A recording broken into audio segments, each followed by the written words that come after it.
Hi అండి. Welcome to my channel సాహితీ vlogs.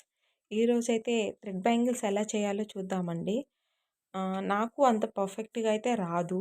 నేను ఇప్పుడిప్పుడే ట్రై చేస్తున్నాను. అంటే లాస్ట్ టైం కొన్ని చేసున్నాను. ఇంతకుముందు బాల్ చైన్, స్టోన్ చైన్ ఇట్లా ఉండేటివి కదా! వాటితో చేశాను. ఇప్పుడు కుందన్స్ అయితే ఇదే ఫస్ట్ టైం అండి ట్రై చేయడం. నేనైతే ఫస్ట్ థ్రెడ్ చుట్టడం ఎలాగైతే చూపిస్తున్నాను.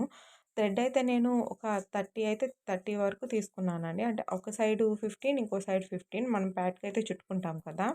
మొత్తం కలిపి ఒక 30 లైన్స్ అయితే నాకొచ్చాయి. అండ్ థ్రెడ్ బ్యాంగిల్స్‌కి పెద్ద ప్రాసెస్ అయితే ఏముండదండి. Only bangles and scissor, thread and gum ఇంతవరకు ఉంటే చాలు. నేనైతే ఫస్ట్ థ్రెడ్ అయితే చుట్టడం చూపిస్తున్నానండి. మీలో ఎవరికైనా తెలియకుంటే ఒకసారి చూడండి. తెలిస్తే మాత్రం స్కిప్ చేసేసేయండి. No problem. నేను ఫస్ట్ టైమే ఒకసారి చూడండి. నేనైతే ఫస్ట్ లేయర్ ఇట్లా పింక్ కలర్‌తో చూస్తున్నాను. నేనైతే సైడ్ బ్యాంగిల్స్ అండ్ ఇవి 2 ట్రై చేయాలని చూస్తున్నానండి. ఒకసారి ఫైనల్‌గా చుట్టడం ఎలా ఉంటుందో ఒకసారి చెక్ చేద్దాం.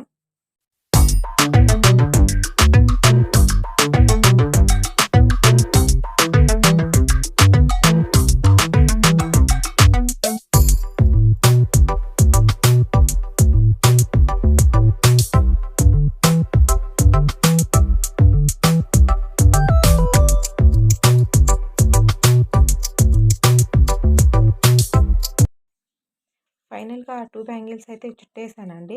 అండ్ స్టార్టింగ్ చెప్పాను కదా! నేను సైడ్ బ్యాంగిల్స్ చేస్తున్నానని. సైడ్ బ్యాంగిల్స్‌కొచ్చేసి నేను పర్పుల్ థ్రెడ్ యూజ్ చేద్దాం అనుకుంటున్నాను. ఇప్పుడు అందరూ పర్పుల్ అండ్ పింక్ బాగా కాంబినేషన్‌గా తీసుకుంటున్నారు కదా! ఫుల్లు ట్రెండ్‌లో ఉంది. అండ్ కాంబినేషన్ చుట్టిన తర్వాత కూడా నాకెందుకో చాలా బాగా అనిపించిందండి. అండ్ వీటికైతే పైన కుందన్స్ అయితే యాడ్ చేయాలి. ప్రెజెంట్ అయితే నేను ఈ వీడియోలో కుందన్స్ అయితే యాడ్ చేయట్లేదు.